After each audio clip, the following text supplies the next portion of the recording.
Hit it.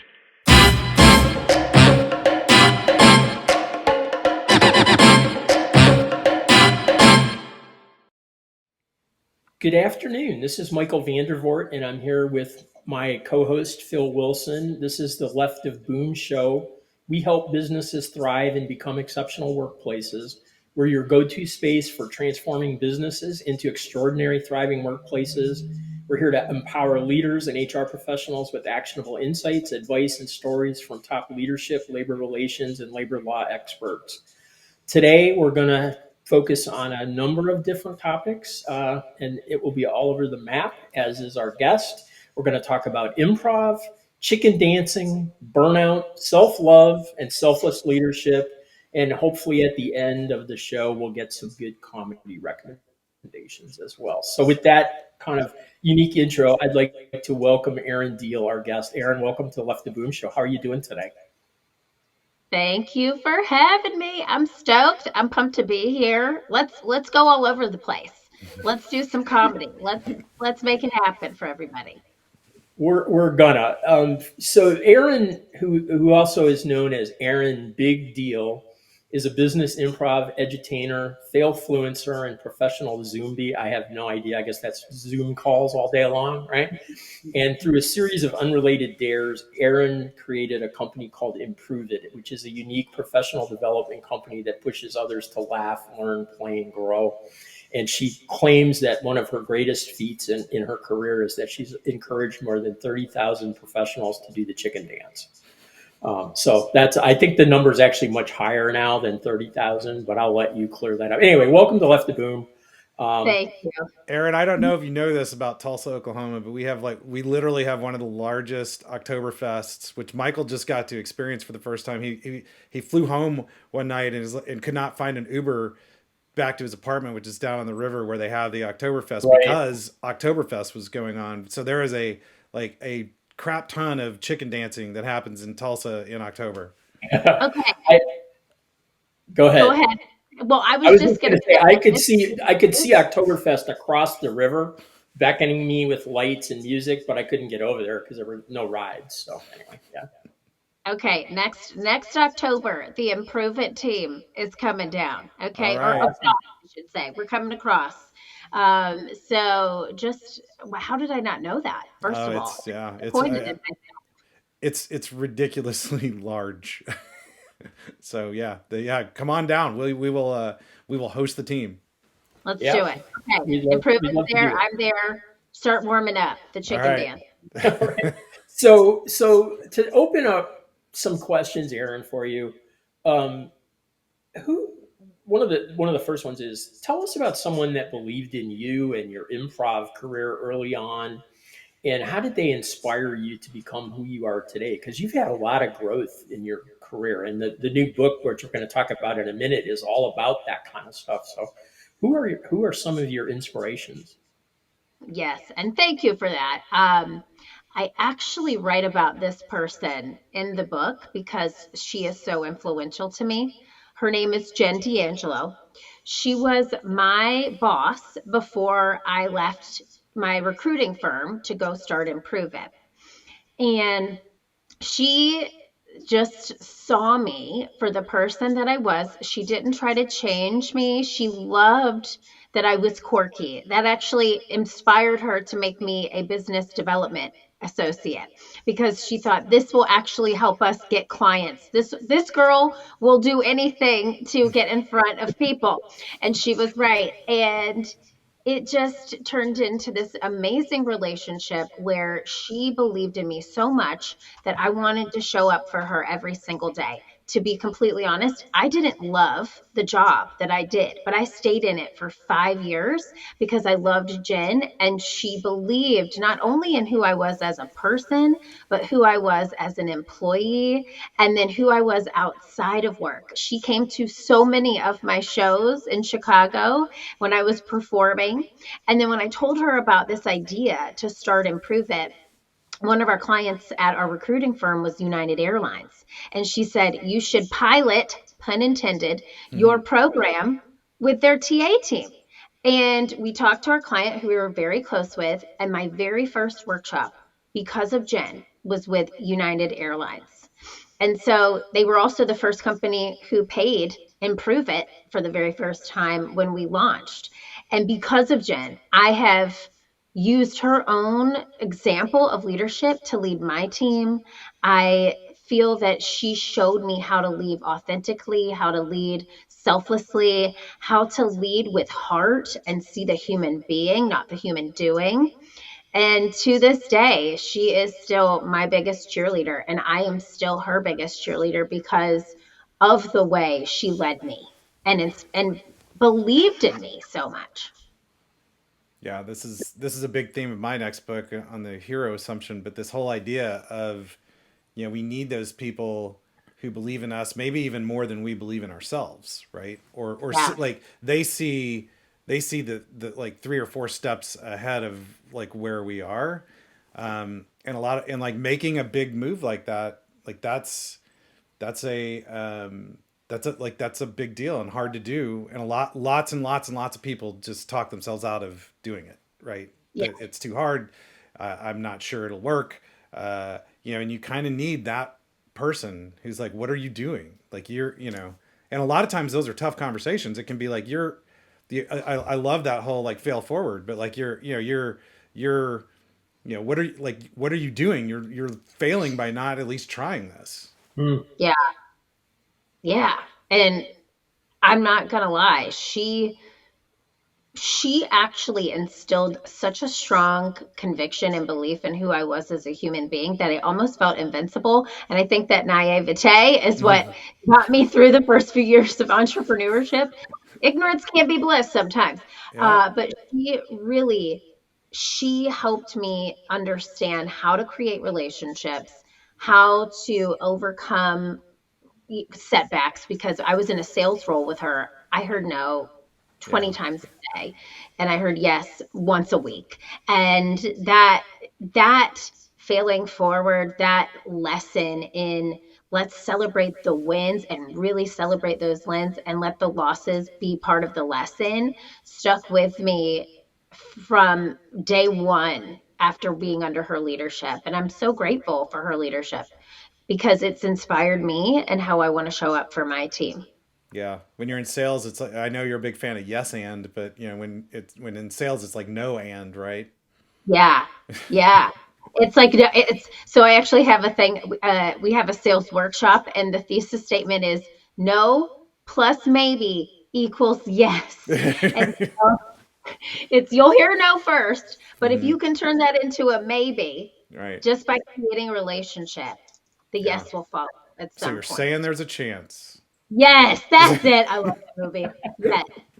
Great callback. Great movie callback. Yeah. Yeah. So it's a privilege to know her, and I wrote an entire chapter about her in my book because of her leadership.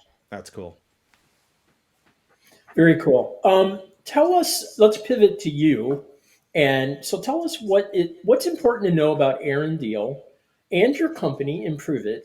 Touch on those two things, and then talk to us a little bit about how you made improv into a career, because I think that is such a great way to take a passion and make a career, a profession out of it. Not many people get the opportunity to do that. Yeah. So what's important to know? I'll start with the first one. What's important to know? Just a fun fact I like to throw out is that I have a dog. If you ever wonder how to pronounce my last name, it is Deal, but my dog's name is Big, and he's an 8-pound toy poodle. Middle initials are FN. So I just love puns. Okay. If I could have named my child a pun, I would have. I thought about naming my son Done Deal, or if it was a girl, Silda Deal. So anything and everything that can be a pun is a pun. And then how I built Improve It, or how what's important to know about Improve It is that we are a company filled with 22 improv professionals, which is not something that's normal. We have the Mm-mm. most incredible human beings to facilitate our workshops. They say the qualities of a great improviser make up the quality of a great human, and they are the most outstanding, empathetic, kind human beings that deeply care about the world and the people in it who lead our trainings. And then I have an internal team, and about actually only two of us are improvisers on the internal side now, but we actually carry that empathy from the top down. My internal team is such a strong group of all women that believe in making the world a better place through laughter, levity, and positivity. So we're women owned, women ran, but we have male facilitators and we love them very much. But that's something to know. And then how did I get into, or how did I make improv a career? I never in a million years thought this would be what I would do with my life growing up. I actually wanted to be a talk show host. I actually moved to Chicago to, through osmosis, get Oprah's vibes and somehow transform myself into Oprah. But in the early 2000s, there weren't a lot of online classes and becoming a talk show host. So I started out with improv comedy and thought if I, where did you perform? yeah. So I started training at Second City, Hmm. and then I got cast in this off-Broadway show called The Awesome 80s Prom, which was a kind of Tony and Tina style Yeah, interactive show. I've heard of that show actually. Yeah, it was. I was in the first cast in Chicago, and it was so fun, but I was playing above my own pay grade. The people who were in that show were just fantastic actors and improvisers, so I learned a lot. And then I went back to Second City and trained. I completed all of IO, the Improv Olympic, formerly known as Improv Olympic, Hmm. and I did training at the Annoyance, and then really performed at a theater called Under the Gun, which unfortunately no longer exists, but just did so many different teams and shows and learned all about improv in these various schools. And I loved it so much. Here's the connection between how Improve It got started. I was working with Jen. I was working in the recruiting firm, and Hmm. I was 9 to 5 in my day-to-day job. At 5:30, I would leave. I would go to either a show, a rehearsal, a class, and I'd be at an improv theater until 10 o'clock at night, and then I'd wake up and go to work again. This is when I was in my 30s. Can't do it anymore. Okay, that was a long time. That was like I did that for a long time, but I started to see the connection that everything I was doing on stage was spilling into my professional life. I was becoming more empathetic. I was a better listener. I Mm. was thinking more quickly on my feet. And that connection was the spark, the merriment of those two things. This could help people. I could teach people how to do this in corporate America, in just any job, to be the highest version of themselves, and they can have fun while doing that. Okay. And so that is the connection. And we've had Improve It for 10 years, and there is not a day that goes by that I truly don't feel lucky to do this work. I can't imagine any other thing I would do with my life. That's awesome. That yeah, that is that that's fantastic. But even with that, this kind of leads us towards the book and sort of the some we just I said we did another show earlier. We talked about COVID and sort of like we haven't had a chance to reset, despite your success, despite your enthusiasm, despite all of that, you still ran into a wall here a few years ago, right? Mm-hmm. In 2022, I think to be precise. So tell us about that. And I guess you called this your period of paired P's, which is very alliterative. I'm Yeah. not going to find those. I'll leave that to you. So tell us about how you kind of ran up on the rocks, and then we'll talk about where you went from there. Yeah. So you're right. It's called the three P's. Thank you for reading that. And truly, I love alliteration as well as puns, and the three P's could not have alliterated themselves more because it was the hardest period of time for me as a leader, for me as a new mom, for me as a human. The pair of three P's are perpetual pivoting. I was pivoting this business It was a completely in-person business prior to 2020. We had just finished an 85-page growth plan from the Goldman Sachs 10,000 Small Business Program that we were executing against at the end of 2019. We were expanding markets in person. Nothing was online. So I came That's back. we were totally in the same boat, and yes, those were white knuckle times. I just like I never I'm shocked how, and I know that all of us are sort of dealing with that aftermath, but I Mhm. look back on that year and I'm like, how did we do it in Yeah. such a quick period of time? So developing everything into a virtual format, constantly, like I had just come back from maternity leave too. I was 2 months back Oh from wow. maternity leave when the pandemic hit. So that was my second pet pair of peas, was people pleasing. At that time when everything was just turned upside down, I was giving to my new son, who was a newborn-ish baby. I was giving to my clients, my team who needed answers and were fearful for their jobs. I was Hmm. giving to every single person in my life, including my mom, who had just also had a stroke at the height of COVID and was in the hospital. So it was like this, just like you said, white knuckle time. It caused me to go into the third paired P, which was perpetual pain. And I could not get rid of this pain. It wasn't like an ouch, I stumped my toe, it hurts for a day pain. It was chronic pain that was undiagnosable by doctors, undiagnosable by chiropractors trying to give it their best crack. And it was just pain that I sat with for about 2 years that I realized was due to the unprocessed emotions that I went through. Because not only during that time, I had just had a child for 2 years prior to that. I was going through a huge battle with infertility. So I had literally not stopped. I just disassociated myself into work. I disassociated, at the end of the day with a bad reality television show. And I disassociated by just not acknowledging what I was going through. So my body just held all this pain in my back and in my shoulders, which caused me to completely crack and break. And it was truly in that healing, I had a homecoming to myself, my truest, highest self. And through that, this book was born. Wow. So, Erin, thanks for sharing all that. How so you hit you? I think of it as hitting the rocks, right? The Kubler Ross, falling to the rocks below or whatever that is, grief model. How did you find your way back, if you will, or however you define it? I know the book, but what a process did help you kind of start your way back? Okay, so this is not in the book, but it is a methodology that I use in one of my keynotes, and it is called very trademarked. It's not trademarked. It should be. It's called the Move On Method. Okay. And it's an acronym, alliteration, acronyms, and puns. That's kind of my wheelhouse. So move on. The M is marinate.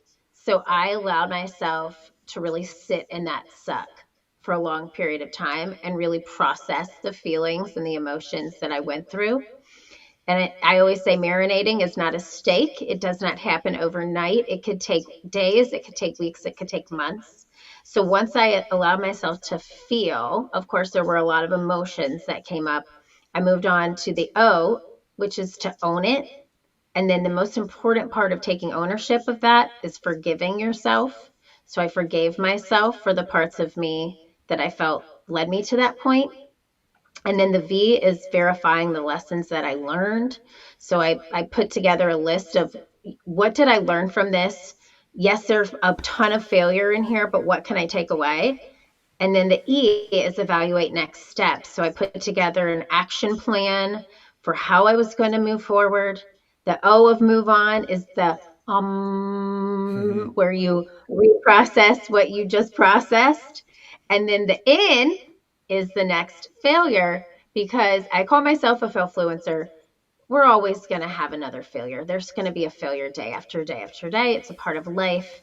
So celebrating that failure and celebrating the healing of that failure is such a huge component of my life now. But truly through that process, the marination, I would say I sat in for probably 4 months of like a healing cocoon, if you will. I'm a very social person. I didn't want to be social.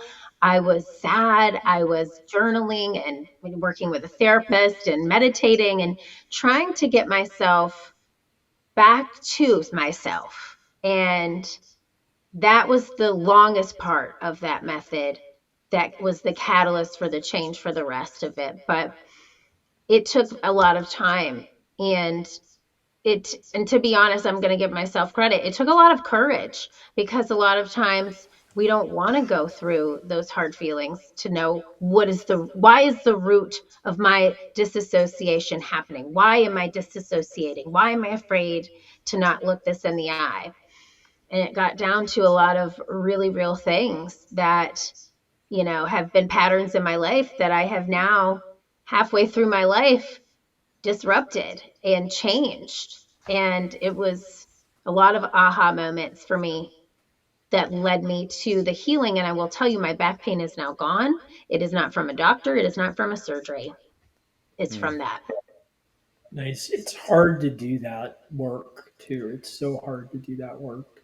And doing it while like raising a brand new baby and trying to run a company, that would have been like very challenging, I'm sure. Yeah. And it was, thank you for that too. And I will say that to me was the hardest part, was realizing that I can't do everything for everyone, and that I shouldn't. And that if I didn't give to myself first, there was nothing to give to anyone else. So I learned that lesson the hard way, and it really led me to a lot of healing and a lot of clarity and a deeper. I called the 3Ps I'm in now the 3Ps remix, because it changed those perpetual 3Ps that I mentioned into a different set of Ps, which is I know my purpose. I now have my priorities in check, and I have a deep sense of peace that I never had before. Awesome. Congratulations on that. So, one of my things is pop culture references. I like, when I was a blogger, I like to throw them in there, and we do a lot of pop culture around LRI. So, my next question is, it ties into Taylor Swift. So I was thinking of you as being some sort of Taylor Swift ninja with this recovery, where you've entered a new era, right? In some ways. So that's the pop culture reference. And funny that you shared that. It was like marinating and sitting in silence. It actually was sort of a ninja kind of move, because it's the Yeah. opposite of what you did. So I didn't think about that since I heard you say that. But so it led you to write a book. The book is titled "I See You," and it comes out early next year. I forget the exact date. Maybe you can enlighten us on that. But tell us, what's your book about, what it deals with, and then a couple other questions to follow. Yeah, well, thank you. And first of all, the Taylor Swift reference is very noted. My son is a Swiftie. He is 4 years old, and he knows every single lyric. And I am not mad about it. So yes, and the answer to your question is it comes out February 20th, 2024.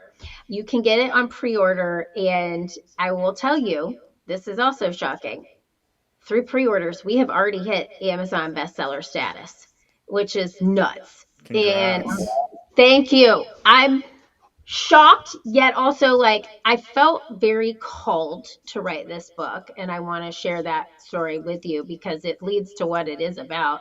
So through this dark period of time when I was doing a ton of healing, I'd had a meditation practice, I'd had a mindfulness practice, but I really leaned into that to guide me through this. And I was in a meditation, and I received communication from an ancestor who has passed that they were going to help me here on earth relive some of the lessons that they should have learned, and that together we were going to write this book. And I know that sounds very woo-woo, but it's very true.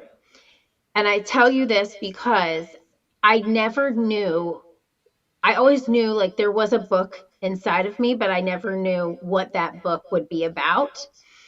And this book is not about me and my healing journey. There is the preface has the entire part of the 3Ps story in there. The book is centered around a curriculum called Energy U, which helps leaders. And when I say leaders, I mean anyone who is a leader of a family, a leader of a team, a leader of an organization, a community. It helps them understand first how to love themselves. So the first part is, but it's put or set into three parts. The first part is all about self-love. So if you cannot love yourself, you have nothing else to give, which is a big part of that healing journey I went through. So at the end of every chapter, I use activities that are rooted in play, rooted in improv comedy, to give you a solo activity and an activity you can do with your team to guide you to more self-love. And the chapters and the stories within that chapter reflect that self-love journey and helps people understand that that is so important. Because the next part is all about selfless leadership. You cannot be a selfless leader. You can't give to others without giving to yourself first. So again, we're talking about empathy, and that's the book's subtitle is how to energize, how I see you, a leader's guide to energizing your team through radical empathy. And that middle part is teaching you how to be an empathetic leader. The story of Jen is in there. There's a story of my own leadership in there, a case study. And then the third part of the book is if you can give to yourself, you can then give to others. And when you have that type of energy going on, you're going to attract a magnetic culture. You're going to retain, you're going to attract, and you are going to absorb that top talent with the same core values and beliefs in your organization because you've given to yourself so you can give to others. That attraction creates more attraction, and it's a magnetic effect. So it's really about helping people see, well, it's called I See You, see themselves first so they can see the highest good in others. Mm-hmm. Yeah, I mentioned the my next book is the hero assumption, but that's Yes. the whole core to it is this exact same idea, right? Is that I have to have this belief, and it really starts with the belief in yourself. I don't in the book I don't really talk as much about that part, but I think that's a really really important distinction. It's like if you don't, you got to start with making the hero assumption about yourself, right? That's self love. Then that frees you to make the same assumption about everyone around you. Like the punchline of that whole thing is, no one wakes up thinking they're the villain of the story. So like when you're in that place and someone is failing, which is going to happen, your immediate reaction isn't like, oh, what a screw up, right? Your immediate Yeah. reaction is, oh, the hero is facing an obstacle. What can I do to like help them overcome that? And the same, like your everyday leader. We talk about everyday leaders when we do approachability, but it's that same idea, right? Like that, like Jen, probably there were probably times where you're like, I don't want to go to that improv class, or I got like other stuff to do, or I don't think I want to, try to do this business, where she's like, no, like I believe this is what you're supposed to do. Like that's, those are the most important people in our lives, and they change our lives. Yeah. I mean, she really did. I say she is a chapter in my book, literally and figuratively, Mm-hmm. because she is such an inspiration. And it's not like she played favorites with me. Anyone who's been led Yeah. by Jen feels this way. Mm-hmm. I made a post about her on LinkedIn about a year ago, just even before the idea for the book was fully flushed. And the comments were filled with just positive energy towards Jen because Yeah. so many people see her as this amazing, empathetic, compassionate leader. And it's a beautiful model and a case study for leadership. Yeah. It really is. So, in the interest of time, this is all wonderful conversation, but in the interest of time, can you? They sound, almost self-explanatory, but they're not simple concepts. Self-love, imposter syndrome. There's all these words, right? We don't really always believe in ourselves or love ourselves. So start with that, but explain self-love and selfless leadership, how you define those and what they mean in the book. Yeah, thank you. And I love that question because self-love can mean different things to different people. For me, it is setting up a consistent routine that you give to yourself day in and day out, and creating that routine so that you have given to yourself first before you give to anybody else. And it's realizing that you have the power to change your thoughts internally, because our thoughts change our words and our words then Mm-hmm. change our actions. So those imposter syndrome thoughts, those limiting belief thoughts that creep up, we're able to silence them and give them a new perspective. And there's an activity in the book I teach called New Choice, which is very tangible, which helps people at the end of that chapter really reframe themselves on a consistent basis. And it's rooted from the improv stage, but there's no stage and no scene partner, because the scene partner is your mind, and so that self-love is an inside job. No one else can do that for you. So it's setting up routines and systems and practices in your life. Like right now, I could have this negative thought that I'm not saying the right thing. And I can, in that moment, clap and tell myself, new choice. I don't even have to do it visibly loud, but underneath the screen here, I could clap and tell my new self, new choice mentally. In my head, I'm going to tell myself, I forgive you for thinking that. And then I'm going to say, no, I know what I'm talking about. Keep going, girl. And that reframe is the new choice, right? And so the thoughts that we feed ourselves just matter so much. They matter because they affect what we say and how we Mm-hmm. interact and everything we do. So that's what I reframe self love as. And then selfless leadership. So, selfless leadership to me, and what I mean when I say that is really being an empathetic leader, is not just necessarily saying I could walk a mile in their shoes. It's putting on a pair of their Nike Dunks, Mm-hmm. walking around getting the blisters, taking the shoes off and saying, here's what I felt. Mm-hmm. Hmm. Yeah. Really experiencing that person's journey, and listening in such a way that you don't take on the other person's emotion, but you realize that the person that you are leading is a person. And most of the time, the things that they're having trouble with at work are sometimes directly related to work, but most of the time it's from the childhood or Yeah. from the day life that is affecting them. They've been triggered in some way. Right. And so getting to the root of that, I think, is what selfless leaders do. And that's, again, Jen is like the case study for me, because she never made me question my feelings. She listened, empathized, and took action from that. Yeah. And so that's what I think for those two things. Like Self-love.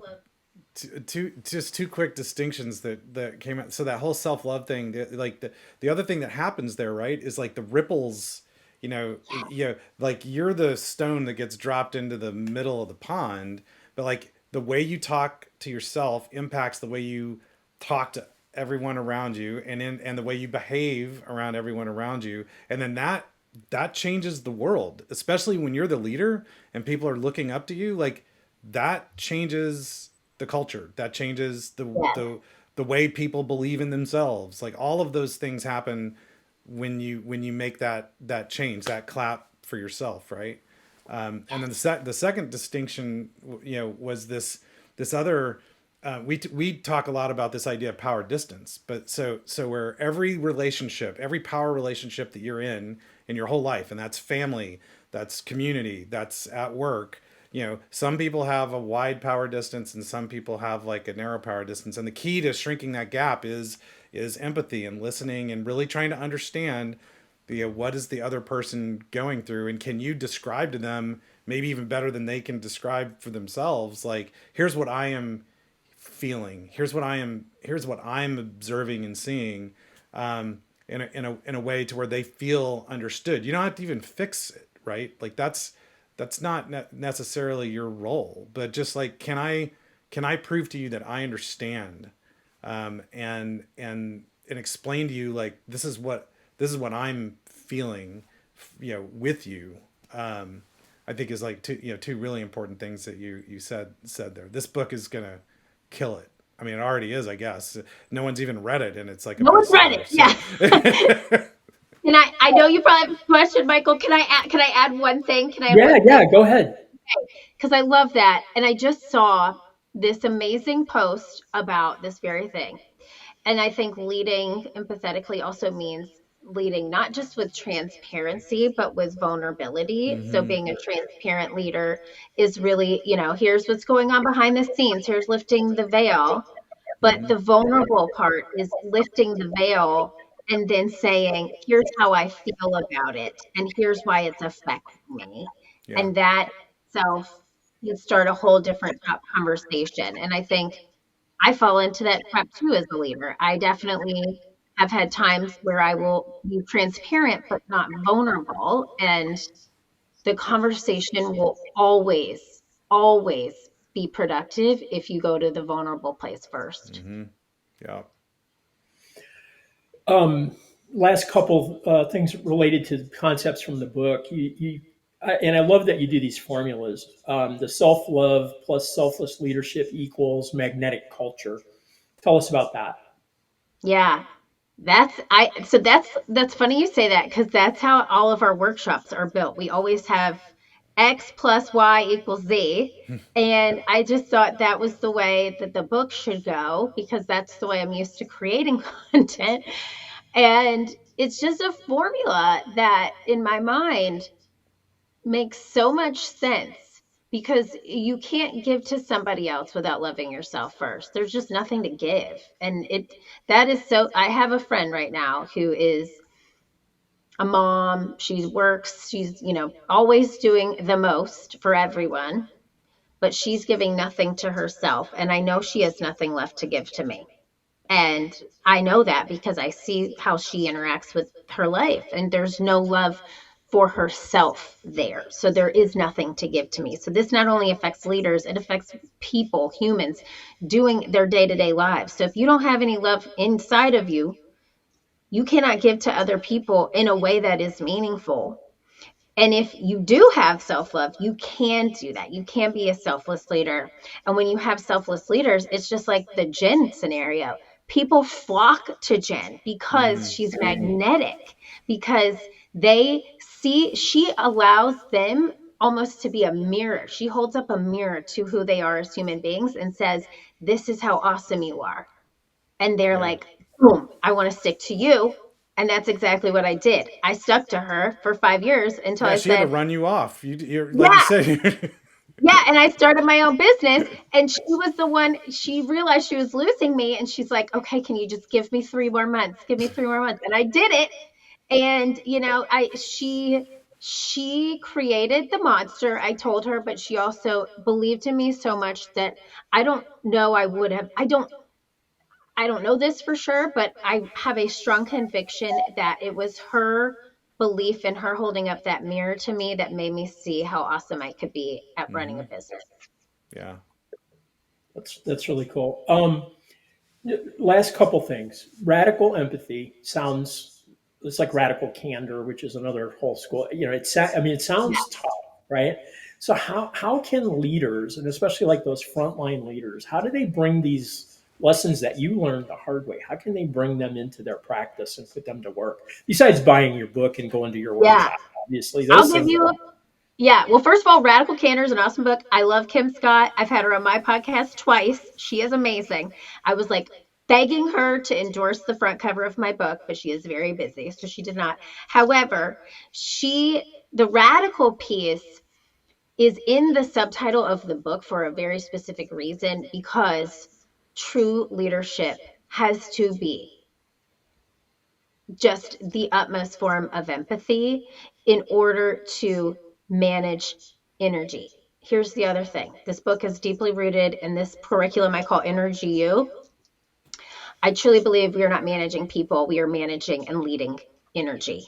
And so if you cannot help somebody by understanding where their energy is coming from, you're never going to get again to the root.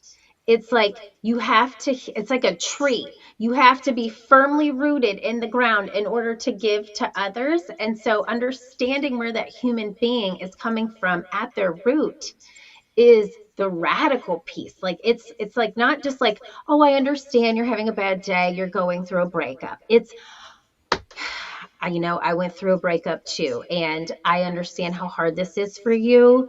Why don't you take Monday off, reset yourself, and then I'll check in on you on Tuesday? And using that catalyst of deep connection to who that human is, not that they are a transaction in the day to day, that they're a human being doing the work. Mm-hmm. That's the radical piece. It's getting so empathetically understanding to who that person is at their core, at their root, to lead them with conviction and lead them being, like you said, Phil, the leader that you want to be led by. Mm-hmm. Yeah. I misinterpreted that whole thing. I thought it was like radical, but It could also be that, I think it could be too. it could be that too. But yeah, it's more like let's really emphasize the empathy here. Yeah. Like Yeah. what is a word that means the most empathetic? And there Mm-hmm. really isn't one. So Yeah. that was the Super, adjective to give it. super important. Super important. Yeah. Last couple pieces of business. Wrap up with some fun because we're not chicken dancing. However, we're all seated behind desks, so we're not going to do that. But who's your favorite comedy performer these days, or comedy performers if there are multiple? Yes.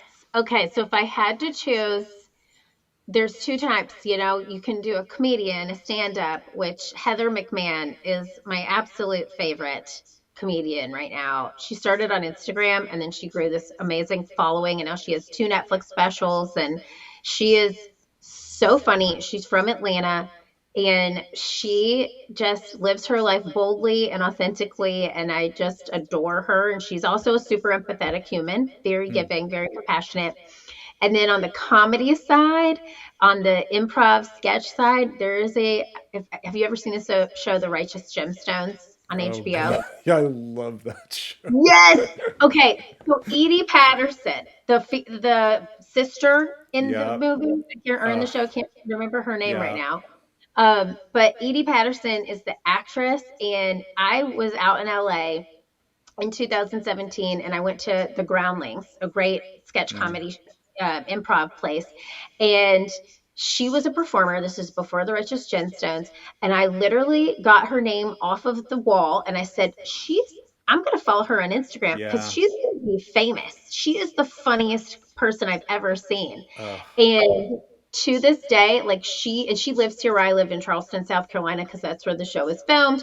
I just did my Audible book in the recording studio that they do all their audio in, and I was like, "What, Edie? Like this? She's so funny, and she's like organically funny. She doesn't really have to do anything to just be funny. So she's my those are my two favorite female. I like she's comedians hilarious. Oh my to watch. gosh, that show. That's awesome. Yeah, I being from Oklahoma and like the buckle of the Bible Belt with Oral Roberts University and our like Yes, I watched that show and just was like, this is it's amazing. so funny. so who's on your list, Phil? Oh, well, he was like kind of like, I don't know, like not a big deal, and then he like hosted Saturday Night Live recently. I won't say he wasn't a big deal, but like I wouldn't say he was like a household name. But Nate, Bargatze, but anyway, he just I think he's hilarious. His whole deal about his dad was a magician growing up was is really funny. But I think he's probably my favorite right now. And then, I, uh, but then I'm part of like we're watching all of our like we talked about this on the team meeting yesterday, but all yeah. like the old Christmas movies. But I just watched Trading Places, which I do count as a Christmas movie, and there was this trailer at the very beginning of it that was Dan Aykroyd. So this was before they'd even done the movie. They did this trailer that was just Dan Aykroyd and Eddie Murphy in a bathroom in between one of the scenes, and they were getting it ready just to like show some place where they show it to try to get theaters to buy movies back when they did that. And anyway, like going back and watching those two, it's just they're so unbelievable. But Yeah. anyway, It's funny. I'm partial to not safe for work comedians like Eddie Izzard and Lewis Black and some of those. So those are classics that I go to all the time. So to wrap up, Erin, first of all, thanks so much for being our guest. It's been a great conversation. It lasted a lot longer than we thought, but it was a lot of great personal information. And Phil's camera went out again. Yeah. Continue on. So where can people find you, and where can they find I See You as well, even though it's already bestseller? Thank you. I have a new website. It's literally called it'serindiehl.com. So it'serindiehl.com. And then my Instagram is it's Erin Diehl. And you can find I See You anywhere. You can find it on Barnes and Nobles, Amazon, any major retailer. And pre-order it, please, so you can get it on February 20th. Yeah. You missed on an Instagram. You could have been the real deal. So, what's funny? I was keeping it real deal for a long time. Okay. And I had to change it because we wanted the handle to be uniform with the website. Of course. Branding drives everything. Thanks so much for being on. Yeah, Erin, thank you so much. It was great to meet you and great to hear your story. Thank you so much. Thank you all so much. So fun chatting with you.